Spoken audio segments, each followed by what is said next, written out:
സ്നേഹപൂർവ്വം ഷാമ സീരിയലിൻ്റെ ലേറ്റസ്റ്റ് എപ്പിസോഡിൻ്റെ റിവ്യൂയിലേക്ക് എല്ലാവർക്കും സ്വാഗതം. അങ്ങനെ മുത്തശ്ശിയും പ്രിയങ്കയും കൂടി നേരെ സെറ്റിലേക്ക് ചെല്ലുവാണ് കേട്ടോ. അങ്ങനെ അവർ രണ്ടുപേരും എത്തുന്നത് കാണുന്നതും അവിടെയുള്ള എല്ലാവരും അവരെണീറ്റ് നിന്ന് വിഷൊക്കെ ചെയ്യുന്നുണ്ട്. ഈ സമയം ആ ഡയറക്ടറിൻ്റെ അരികിലേക്ക് മുത്തശ്ശിയും പ്രിയങ്കയും ചെല്ലുവാണ്. അങ്ങനെ ഡയറക്ടറും എണീറ്റ് നിന്ന് പ്രിയങ്കേനെയും സുകുമാരിനെയും വിഷ് ചെയ്യുവാണ്. അത് കേട്ട് സന്തോഷത്തിന് നിൽക്കുവാണ് മുത്തശ്ശിയും.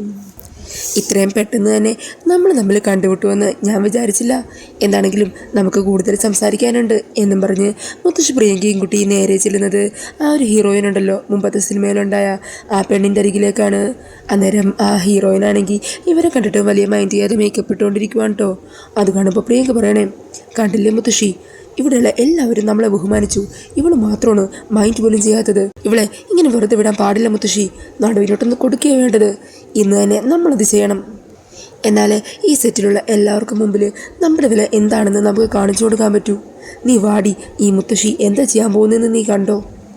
അങ്ങനെ പറഞ്ഞ സുകുമാരി നേരെ ചെന്ന് ആ ഹീറോയിനെ കസേരയിൽ നിന്നും ഒറ്റ ചവിട്ടിനെ തള്ളി താഴെ ഇടുവാണ് കേട്ടോ. ഈ സമയം ഉറങ്ങിക്കിടന്ന സുകുമാരി പ്രിയങ്കയെ കട്ടിലിൽ നിന്നും ചവിട്ടി താഴെയിടുവാണ്. അതല്ല, സുകുമാരി സ്വപ്നത്തിലാണ് കേട്ടോ ചെയ്തത്. അന്നേരം പ്രിയങ്കയാണെങ്കിൽ താല വീണ് അലറിക്കറിയുക. എൻ്റെ മുത്തശ്ശി എന്തായി കാണിച്ചത്, എന്തിനാ എന്നെ ചവിട്ടി താഴെയിട്ടത്. അന്നേരം സുകുമാരി ഉറക്കത്തിൽ നിന്ന് എണീറ്റുവാണ് കേട്ടോ. അയ്യോ എടിമോളെ, നമ്മളിന്ന് സെറ്റിൽ ചെല്ലുന്നതായിട്ട് സ്വപ്നം കണ്ടു. അവിടെ വെച്ച് നമ്മളെല്ലാവരെയും ബഹുമാനിച്ചു. പക്ഷെ അവളുണ്ടല്ലോ, ആ കസ്തൂരി, ആ സിനിമ നടി, അവൾക്ക് മാത്രം വലിയ ജാട. അപ്പം നീ തന്നെയാ പറഞ്ഞത് അവിടെ നടുവിനിട്ടൊന്ന് കൊടുക്കാൻ. അതിന് എൻ്റെ നടുവിനിട്ടാണ് തരുന്നത്. അത് പിന്നെ സ്വപ്നത്തിലല്ലേടി മോളെ. എൻ്റെ മുത്തശ്ശി, ഇങ്ങനെ സ്വപ്നത്തിൽ ഓരോന്ന് കണ്ടുകൊണ്ടിരുന്നാലേ അതിനൊക്കെ അനുഭവിക്കേണ്ടി വരുന്നത് ഞാനായിരിക്കും. എൻ്റെ നടു പോയി. ഈ സമയം മുത്തശ്ശി പറയണേ, എടി നിൻ്റെ മാത്രമല്ല എൻ്റെ നടു ഉളുക്കിയെന്നാണ് തോന്നുന്നത്. അനങ്ങാൻ വയ്യ. എവിടെ തിരി, ഞാൻ ഒന്ന് മസാജ് ചെയ്ത് തരാം. അങ്ങനെ പറഞ്ഞ പ്രിയങ്ക മുത്തശ്ശിക്ക് മസാജൊക്കെ ചെയ്ത് കൊടുക്കുക. എടി പ്രിയങ്കെ, ഇപ്പം ഞാൻ സ്വപ്നത്തിൽ കണ്ടു. നാളെ ഇതെല്ലാം ഞാൻ നേരിട്ട് അവളോട് തന്നെ ചെയ്യോടി. നമ്മളെ ദ്രോഹിച്ചതല്ലേ അവനും അവളും ഒക്കെ. അവൾക്കുമൊക്കെയുള്ള ശിക്ഷ എന്താണെന്ന് നമ്മളോട് ചെയ്തതിനൊക്കെ അവനോടും അവളോടും എണ്ണി ഞാൻ പകരം ചോദിച്ചിരിക്കും. നീ നോക്കിക്കോ, നാളെ മുതലേ നമ്മുടെ ദിവസമല്ലേ. അങ്ങനെ അവരെ സന്തോഷത്തോടെ ഇരിക്കുവാണ്. പിന്നീട് കാണിക്കുന്നത് അടുത്ത ദിവസം രാവിലെ തന്നെ രാധിക പൂജാമുറി കയറി ഭഗവാനോട് പ്രാർത്ഥിച്ചുകൊണ്ടിരിക്കണേ. ഭഗവാനെ, ഇന്നു മുതലാണ് ഞാൻ മ്യൂസിക് ക്ലാസ് തുടങ്ങാൻ പോകുന്നത്. എല്ലാം നല്ല ഭംഗിയായിട്ട് തന്നെ നടക്കണേ. ഈ ക്ലാസ് തുടങ്ങാനായിട്ട് എനിക്കെൻ്റെ ഭഗവാന്റെ അനുഗ്രഹം വേണം. മാത്രമല്ല, എവിടെയാണെന്നറിയാത്ത എൻ്റെ അമ്മയുടെ അനുഗ്രഹവും വേണം. എൻ്റെ അമ്മ എവിടെയെങ്കിലും ജീവനോടുകൂടി ഇരുന്നാൽ മാത്രം മതി. ഒരിക്കൽ എനിക്കെൻ്റെ അമ്മയെ മുമ്പിൽ കാണണം. ഭഗവാൻ എൻ്റെ അമ്മയെ മുമ്പിൽ കൊണ്ടുവന്ന് നിർത്തണം. എല്ലാ കാര്യങ്ങളും അവിടെ നിനക്ക് മംഗളമാക്കി തരണം. അങ്ങനെ പറഞ്ഞ് രാധിക കണ്ണുകളടച്ച് കൈകളിങ്ങനെ തൊഴുകൈകളോടെ ഭഗവാന് മുമ്പിൽ നീട്ടി കണ്ണടച്ച് പ്രാർത്ഥിച്ചുകൊണ്ടിരിക്കുവാണ്. ഈ സമയം ഭഗവാന്റെ കഴുത്തിലിട്ടിരിക്കുന്ന തുളസിമാലയിൽ നിന്നും ഒരു തുളസിയില പറന്നു വന്ന് രാധികയുടെ കയ്യിൽ വീഴുവാണ് കേട്ടോ. ഈ സമയം കണ്ണു തുറന്നു നോക്കി അത് കാണുന്നതും രാധികയ്ക്ക് സന്തോഷമാക്കണേ. ഭഗവാനെ, എൻ്റെ പ്രാർത്ഥന നീ കേട്ടു എന്നുള്ളതിൻ്റെ സൂചനയല്ലേ ഇത്? മതി, എനിക്ക് ഈ പ്രതീക്ഷ മാത്രം മതി. എനിക്കുറപ്പുണ്ട്, ഒരു ദിവസം നീ എൻ്റെ അമ്മയെ കൺമുമ്പിലെത്തിക്കും. ഞങ്ങളുടെ എല്ലാ പ്രശ്നങ്ങളും നീ പരിഹരിക്കും. അതിൻ്റെ തെളിവായത് എന്നും പറഞ്ഞ് രാധിക ഒത്തിരി സന്തോഷത്തോടെ ഇരിക്കുവാണ് കേട്ടോ അവിടെ. പിന്നീട് കുട്ടികൾ വന്ന് സംഗീത ക്ലാസ്സിൻ്റെ ആരംഭത്തിനു വേണ്ടി ദീപം തെളിക്കാനുള്ള സാധനങ്ങളും അവിടെ ഒരുക്കങ്ങളും ഒക്കെ അവിടെ നടത്തിക്കൊണ്ടിരിക്കുവാണ് കേട്ടോ ദേവൻ. അന്നേരം രാധിക അങ്ങോട്ടേക്ക് വരുവാണ്. ഈ സമയം വരണം അങ്ങോട്ടേക്ക് വരുന്നുണ്ട്. അല്ല, കുട്ടികളാരെയും കാണുന്നില്ലല്ലോ. കൃത്യസമയം തന്നെയല്ലേ താൻ പറഞ്ഞത്? അതെ, ഡേറ്റ് ഒന്നും മാറിപ്പോയിട്ടില്ലല്ലോ. ഇല്ലെന്നേ, എല്ലാം കൃത്യമായിട്ടാണ് പറഞ്ഞത്. എന്തു പറ്റിയാച്ചാ, ആരെയും കാണുന്നില്ലല്ലോ. അന്നേരം ദേവൻ പറയണേണ്, നിങ്ങൾ എന്ത് ചെയ്താലും തടസ്സം നിൽക്കാനായിട്ട് ചിലർ മനഃപൂർവ്വം കരുതി കൂട്ടി ഇറങ്ങിയിട്ടുണ്ടല്ലോ. അവരിനി ഇതിനെന്തെങ്കിലും തടസ്സം വരുത്തിക്കാണോ? എനിക്ക് എന്താണെന്നറിയില്ല, വല്ലാത്തൊരു ടെൻഷൻ പോലെ തോന്നുക. ഈ സമയം അത് കേട്ട് യശോദ ടെൻഷനിലെ പൂജാമുറിയിലേക്ക് ചെല്ലുന്നുണ്ട്. ഭഗവാനെ, ഓരോ വശത്തു നിന്നും കാര്യങ്ങൾ പ്രതികൂലമായി വന്നപ്പോഴും എൻ്റെ മോള് ധൈര്യത്തോടെ അതിനെല്ലാം നേരിടാൻ വേണ്ടി തയ്യാറായി നിൽക്കുവാണ്. അതിനായിട്ടുള്ള അവസാന മാർഗമാണ് അവൾ ആരംഭിക്കാൻ പോകുന്ന ഈ മ്യൂസിക് ക്ലാസ്. അതും കൂടി വഴിമുടക്കി. എൻ്റെ മോളുടെ പ്രതീക്ഷകളെ തകർത്ത് കളയരുത്.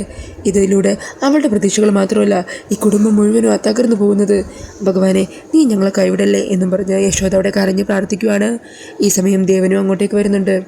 അന്നേരം രാധികയാണെങ്കിൽ സങ്കടത്തോടെ വരുണോട് പറയണേ, ഒരു കുട്ടിയെങ്കിലും വന്നിരുന്നെങ്കിൽ കൃത്യസമയത്ത് മുഹൂർത്തത്തിൻ്റെ ആ സമയത്ത് തന്നെ വിളക്ക് കൊടുത്തായിരുന്നു. എന്ത് ചെയ്യും വരുൺ, ആരെയും കാണുന്നില്ലല്ലോ. അന്നേരം ദേവൻ പറയണേ, ഇനിയിപ്പോൾ ആരും വന്നില്ലെങ്കിലും കുഴപ്പമില്ല, മുഹൂർത്ത സമയത്ത് തന്നെ വിളക്ക് കൊടുക്കണം. എന്നിട്ട് ആരംഭിച്ചു വെക്കാം. നാളെ അവരേക്കൊന്നും കൂടി ചെന്ന് കാണാം. അല്ലാതെ നമ്മളിപ്പോൾ എന്ത് ചെയ്യാനാ? എന്താണെങ്കിലും തോറ്റു കൊടുക്കാൻ ഉദ്ദേശിച്ചിട്ടില്ല. അങ്ങനെ അവർ സങ്കടത്തോടെ നിൽക്കുമായിരിക്കും കേട്ടോ. ഈ സമയത്ത് പുറത്തുനിന്നൊരു ശബ്ദം കേൾക്കുന്നത്. രാധികയെ എന്നും പറഞ്ഞ് ആരോ ഒരാൾ രാധികേനെ വിളിക്കുവാണ്. അന്നേരം രാധിക അവരെല്ലാവരും പുറത്തേക്ക് എല്ലുക. അപ്പോൾ ഒരു കുട്ടീനെയും കൂട്ടിക്കൊണ്ടുവന്ന് ഒരു ചേച്ചി വന്നിരിക്കുവാണ് കേട്ടോ. ആ ചേച്ചി, ആ മോളെ രാധികെ, ഇവളെ എഴുന്നേക്കാൻ കുറച്ച് വൈകി, അതാ എത്താൻ ലേറ്റായി പോയത്. അതിനെന്താ, സാരമില്ല, മുഹൂർത്താവുന്നതേ ഉള്ളൂ. മോളെ വാ എന്ന് പറഞ്ഞ് രാധിക അവരെയും കൂട്ടി അകത്തേക്ക് കയറാൻ തുടങ്ങുമ്പോഴായിരിക്കും കേട്ടോ പിന്നാലെ കുറേ കുട്ടികളെയും കൂട്ടി അവരുടെ അച്ഛന്മാരും അതുപോലെ അമ്മമാരും ഒക്കെ ഓരോരുത്തരായിട്ട് വന്നുകൊണ്ടിരിക്കുന്നത്. അങ്ങനെ അവരെല്ലാവരും വന്നത് കാണുന്നതും രാധികയ്ക്കും വരുണും ദേവനും അവർക്കെല്ലാവർക്കും ഒത്തിരി സന്തോഷവുമാണ്. എല്ലാവരെയും അങ്ങനെ അകത്തേക്ക് കയറ്റുവാണ്. അതിനുശേഷം മനസ്സറിഞ്ഞ് പ്രാർത്ഥിച്ച് തിരി തെളിക്കാനും നിൽക്കുവാണ്. ഈ സമയം രാധിക പറയണേ, ആദ്യം അച്ഛനും അമ്മയും തന്നെ തെളിയിച്ചോളൂ. അങ്ങനെ ദേവനും യശോദയും തന്നെ ആദ്യം തിരി തെളിയിക്കുവാണ്. പിന്നീട് വരുണിനോടും അതിനുശേഷം രാധികയെ കൊണ്ടും തിരിയൊക്കെ തെളിയിക്കുന്നുണ്ട്. പിന്നീട് രാധിക അവിടെ ആദ്യം വന്നൊരു കുട്ടിയെ കൊണ്ടും തിരി തെളിയിപ്പിക്കുക. അങ്ങനെ പ്രാർത്ഥനയോടുകൂടി മ്യൂസിക് ക്ലാസ്സിന് ആരംഭം കുറിക്കുവാണ്. അതിനുശേഷം രാധിക കുട്ടികളെല്ലാം അവിടെ വിളിച്ചിരുത്തുന്നുണ്ട്. ആദ്യം നിന്ന് നമുക്ക് ഒരു ദേവകീർത്തനം ആലപിക്കാം. ഞാൻ ആദ്യം പാടിത്തരാം, ആദ്യമായിട്ട് നിങ്ങൾ പാടിയാൽ മതി. ഈ സമയം കുട്ടികളിൽ ഒരാളുടെ അമ്മ പറയണേ, രാധികെ, നീ സിനിമയിലൊക്കെ പാടിയ വലിയ ഗായികയല്ലേ? നിന്റെ പാട്ട് പക്ഷേ ഇതുവരെ നേരിട്ട് കേൾക്കാൻ പറ്റിയിട്ടില്ല. ഇന്നെന്താണെങ്കിലും ഞങ്ങളത് കേട്ടിട്ടേ പോകുന്നുള്ളൂ. അങ്ങനെ അവരെല്ലാവരും രാധികയുടെ പാട്ട് കേൾക്കാനായിട്ട് തയ്യാറായി നിൽക്കുവാണ്. ഈ സമയം രാധിക അവർക്ക് മുമ്പിലൊരു ദേവകീർത്തനം ആലപിക്കുവാണ് കേട്ടോ. അതെല്ലാവരും ആസ്വദിച്ച് കേട്ടുകൊണ്ട് നിൽക്കുവാണ്. അങ്ങനെ പാട്ട് പാടി പൂർത്തിയാക്കിയതും എല്ലാവരും കൈയടിക്കുവാണ്. അങ്ങനെ ഒത്തിരി സന്തോഷത്തോടു കൂടി തന്നെ രാധിക മ്യൂസിക് ക്ലാസ്സിന് തുടക്കമിടുവാണ്. പിന്നീട് കാണിക്കുന്നത് പ്രിയങ്കയുടെ ആദ്യത്തെ സിനിമയായിട്ടുള്ള മധുമഴ എന്ന് പറഞ്ഞ സിനിമയുടെ പൂജ ഷൂട്ട് പരിപാടി നടക്കുന്ന സ്ഥലമുണ്ട് കേട്ടോ. അവിടെ ഡയറക്ടറും പ്രൊഡ്യൂസറും പ്രൊഡക്ഷൻ കൺട്രോളിലും എല്ലാവരും എത്തിയിട്ടുണ്ടാകും. അന്നേരം ഡയറക്ടർ ആ പ്രൊഡക്ഷൻ കൺട്രോളോട് ചോദിക്കണേ, അല്ല, ഞാൻ നിങ്ങൾക്ക് മറ്റൊരു ഡിസൈനല്ലേ തന്നത്? ആ അതെ, ആ ഡിസൈൻ പ്രിയങ്ക മാഡത്തിന് ഇഷ്ടപ്പെട്ടില്ല, അതുകൊണ്ടാണ് ഈ ഒരു രീതിയിലേക്ക് പോസ്റ്റർ മാറ്റിയത്. അതിനുശേഷം പ്രൊഡക്ഷൻ കൺട്രോളിലും അവിടുത്തെ മാനേജറും കൂടി പറയണേ, അതെ, നമ്മൾ കുറച്ച് നേരത്തിനുള്ളിൽ തന്നെ പ്രിയങ്ക മാഡത്തിനെയും സുകുമാരി മാഡത്തിനെയും സ്വീകരിക്കാൻ റെഡിയാകണം. അവരെത്തിക്കഴിഞ്ഞാൽ അവരുടെ കാര്യത്തിനായിരിക്കണം നമ്മൾ മെയിനായിട്ട് മുൻതൂക്കം കൊടുക്കേണ്ടത്. ചുമ്മാ വരെ മണിയടിച്ച് നിന്നാൽ നമ്മുടെ കാര്യം നടക്കും, നമ്മളത് നോക്കിയാൽ മതിയല്ലോ. ഇതേസമയം കസ്തൂരി എന്ന് പറഞ്ഞ ഹീറോയിനും അവരെല്ലാവരും പ്രിയങ്കേനെയും സുകുമാരിനെയും വെയിറ്റ് ചെയ്ത് നിൽക്കുവാണ്. അങ്ങനെ കാറിൽ വലിയ ഗമയോടെ തന്നെ പ്രിയങ്കയും സുകുമാരിയും വന്നിറങ്ങുന്നുണ്ട് കേട്ടോ. പിന്നീട് എത്രയും പെട്ടെന്ന് തന്നെ പൂജയുടെ കർമ്മങ്ങൾ തുടങ്ങാനായിട്ട് പറയുവാണ്. അങ്ങനെ ആദ്യം തന്നെ തിരി തെളിയിക്കുവാണ് പ്രിയങ്കയും സുകുമാരിയും. അതിനുശേഷം ഡയറക്ടറും തിരിയൊക്കെ തെളിയിക്കുന്നുണ്ട്. ഈ സമയം ഡയറക്ടർ കസ്തൂരിയെയും തിരി തെളിയിക്കാൻ വിളിക്കുവാണ്. അന്നേരം മുത്തശ്ശി തടയണേ, വേണ്ട, 3 പെണ്ണുങ്ങളെ തിരി തെളിയിക്കേണ്ടെന്നാണ് പൂജാരി പറഞ്ഞിട്ടുള്ളത്. എടോ കൺട്രോളറെ, താൻ ഇങ്ങോട്ട് വാ. എന്നിട്ട് അയാളെ കൊണ്ട് തിരി തെളിയിപ്പിക്കുവാണ്. അങ്ങനെ ഉദ്ഘാടന കർമ്മമൊക്കെ പൂർത്തിയായതിനു ശേഷം സുകുമാരി പറയണേ, അതെ, എത്രയും പെട്ടെന്ന് തന്നെ എല്ലാവരും വേഗം കൃത്യമായിട്ട് അവരവരുടെ ജോലികൾ ചെയ്യണം. ജോലിയുടെ കാര്യത്തിൽ ഞാനും എൻ്റെ പ്രിയങ്കമോളും വലിയ സ്ട്രിക്റ്റാണ്. ആരെങ്കിലും എന്തെങ്കിലും പ്രശ്നം ഉണ്ടാക്കുന്നതോ ഉഴപ്പ് കാട്ടുന്നതോ കണ്ടു കഴിഞ്ഞാൽ ഞങ്ങൾ അതിനെതിരെ ആക്ഷൻ എടുത്തിരിക്കും. ഞങ്ങളുടെ ചില കടുത്ത തീരുമാനങ്ങൾ തന്നെയായിരിക്കും എടുക്കാൻ പോകുന്നത്. ഈ സമയം ഡയറക്ടർ പറയുന്നുണ്ട്, അല്ല മാഡം, ഇതുവരെ ക്യാമറ ഓൺ ചെയ്തിട്ടില്ല. എടോ, താനൊക്കെ രാവിലെ തന്നെ ഇവിടെ വന്നിരിക്കുമല്ലേ, എന്നിട്ടും ഇതുവരെ ക്യാമറ ഓൺ ചെയ്തില്ലേ? അത് കേട്ട് അവിടെ പലരും ചിരിക്കുവാണ്. അന്നേരം പ്രിയങ്ക പറയണേ, മുത്തശ്ശി, ക്യാമറ ഓൺ ചെയ്യുക എന്ന് പറയുന്നത് പൂജയുടെ ഒരു ചടങ്ങാണ്. ഓ അതെയോ, നിനക്കത് എന്നോട് നേരത്തെ പറഞ്ഞു തന്നുകൂടായിരുന്നോ? എന്താണെങ്കിലും ഇപ്പം ചിരിച്ചവരെയൊക്കെ നോക്കി വെച്ചോ, അവന്മാരുടെയൊക്കെ ഈ ചിരി കരച്ചിലാക്കി മാറ്റുന്നുണ്ട് ഞാൻ. എടോ ഡയറക്ടറെ, ഈ പൂജയുടെ കർമ്മങ്ങളൊക്കെ ഒന്ന് കഴിയട്ടെ, അതിനുശേഷമേ നമുക്കൊന്ന് ഇരുന്ന് സംസാരിക്കാനുണ്ട്. പിന്നീട് കാണിക്കുന്നത് വരുൺ രാധികയോട് സംസാരിക്കുന്നതാണ്. വരുൺ പറയണേ, എന്നാലും ആദ്യത്തെ ദിവസം തന്നെ ഇത്തരം കുട്ടികൾ വരുമെന്ന് ഞാൻ സ്വപ്നത്തിൽ പോലും വിചാരിച്ചില്ല. കറക്റ്റ് സമയത്ത് വന്ന് അവരെല്ലാവരും ഞെട്ടിച്ച് കളഞ്ഞല്ലോ. അന്നേരം രാധിക പറയുന്നുണ്ട്, പിന്നല്ലാതെ ഞാനും അച്ഛനും ഈ നാട്ടിലുള്ളവരോടൊക്കെ ഇടപഴകി വെച്ചിരിക്കുന്നത് അങ്ങനെയാണ്. ഞങ്ങൾ അവരോട് കാണിച്ച സ്നേഹമാണ് അവരിപ്പോൾ ഇന്ന് ഇങ്ങോട്ട് വന്ന് നമ്മളോട് കാണിച്ചത്. എന്നാണെങ്കിലും മ്യൂസിക് ക്ലാസ്സൊക്കെ ഗംഭീരമായി തുടങ്ങി. മ്യൂസിക് ക്ലാസ്സിലൂടെ വലിയ വരുമാനമൊന്നും കിട്ടില്ല, എന്നാലും ഒരു ചെറിയ സഹായമാകുമല്ലോ. ഇത് മാത്രമല്ല, ഞാൻ മറ്റൊന്നും കൂടി മനസ്സിൽ കരുതി വെച്ചിട്ടുണ്ട്. അങ്ങനെ പറഞ്ഞു നിൽക്കുന്ന രാധികേനെ കാണിച്ചുകൊണ്ടാണ് കേട്ടോ എപ്പിസോഡ് തീരുന്നത്. പിന്നീട് നാളത്തെ എപ്പിസോഡിൻ്റെ പ്രൊമോയിൽ കാണിക്കുന്നത് ഡയറക്ടറിനോട് സംസാരിച്ചുകൊണ്ടിരിക്കുന്ന പ്രിയങ്കേനെയും സുകുമാരിനെയുമാണ്. അതെ, ഞങ്ങളോട് മാന്യമായിട്ട് നിന്ന് കഴിഞ്ഞാൽ നിങ്ങൾക്ക് മര്യാദക്ക് മുമ്പോട്ട് പോകാം. അല്ലെങ്കിലുണ്ടല്ലോ, ഉടക്ക് കാണിക്കാനാ ഭാവമെങ്കിൽ ഈ സിനിമയും പാതി വഴി നിർത്തിയിട്ട് നിങ്ങൾക്ക് എല്ലാം കൂട്ടിക്കെട്ടി പോകേണ്ടി വരും. ആ കാര്യമൊന്നും ഓർമ്മയിലുണ്ടാവണം.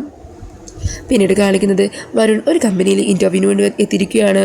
അന്നേരം ഇൻ്റർവ്യൂവിന് വേണ്ടി അവിടെ വെയിറ്റ് ചെയ്തിരിക്കുന്ന മറ്റു ചില ആൾക്കാരുകൾ വരുണിനെ തിരിച്ചറിഞ്ഞ് ഓരോന്നൊക്കെ പറഞ്ഞ് വരുണിനെ പരിഹസിക്കുന്നുണ്ട്. അല്ല, വലിയ കമ്പനിയൊക്കെ ഉണ്ടായ ആളല്ലേ, നിങ്ങൾ ഇൻ്റർവ്യൂ നടത്തി ഒരാളെ സെലക്ട് ചെയ്ത് അങ്ങനെയാണ് കമ്പനി കുത്തുവാളെടുത്തതെന്നാണല്ലോ കേട്ടത്. ഇപ്പോൾ മറ്റു പല കമ്പനികളിലും ഇൻ്റർവ്യൂവിനായി കയറി ഇറങ്ങേണ്ട അവസ്ഥയായല്ലേ, വലിയ മുതലാളിയായിരുന്നല്ലോ ഇത്രയും നാളും എന്നൊക്കെ പറഞ്ഞു അവിടെ ഉണ്ടായിരുന്നവർ വരുണിനെ പരിഹസിച്ചുകൊണ്ട് ഓരോന്നൊക്കെ പറയുവാണ്. അതിനുശേഷം വരുണിനെ വിളിക്കുമ്പോഴേക്കും വരുൺ അകത്തേക്ക് കയറി ചെല്ലുന്നുണ്ട് കേട്ടോ. ഈ സമയം ഇൻ്റർവ്യൂ ബോർഡിൽ അംഗങ്ങളെ കണ്ട് വരുൺ ഷോക്കായി പോകുവാണ്. സാറയും ആ ഒരു ഇൻ്റർവ്യൂ ബോർഡിലുള്ള ഒരു അംഗം ഉണ്ടോ. സാറയെ കാണുന്നതും വരുൺ അങ്ങ് ദേഷ്യം വരുന്നുണ്ട്. അങ്ങനെ വരുൺ ദേഷ്യത്തിലവിടെ നിന്ന് ഇറങ്ങിപ്പോകാൻ നിൽക്കുമായിരിക്കും. ഈ സമയം സാറ വരുണിനെ വിളിക്കുന്നുണ്ട്. അങ്ങനെ ദേഷ്യത്തോടെ സാറയെ നോക്കിക്കൊണ്ട് നിൽക്കുന്ന വരുണിനെ കാണിക്കുന്നുണ്ട് കേട്ടോ പ്രൊമോയിൽ. അപ്പോൾ ഈ ഒരു റിവ്യൂ ഇഷ്ടമായിട്ടുണ്ടെങ്കിൽ മറക്കാതെ വീഡിയോ ഒന്ന് ലൈക്ക് ചെയ്യണേ. ഇതുപോലുള്ള കൂടുതൽ റിവ്യൂസിനായിട്ട് ഈ ചാനൽ ഒന്ന് സബ്സ്ക്രൈബ് ചെയ്തും കൂടി സപ്പോർട്ട് ചെയ്യണേ. താങ്ക്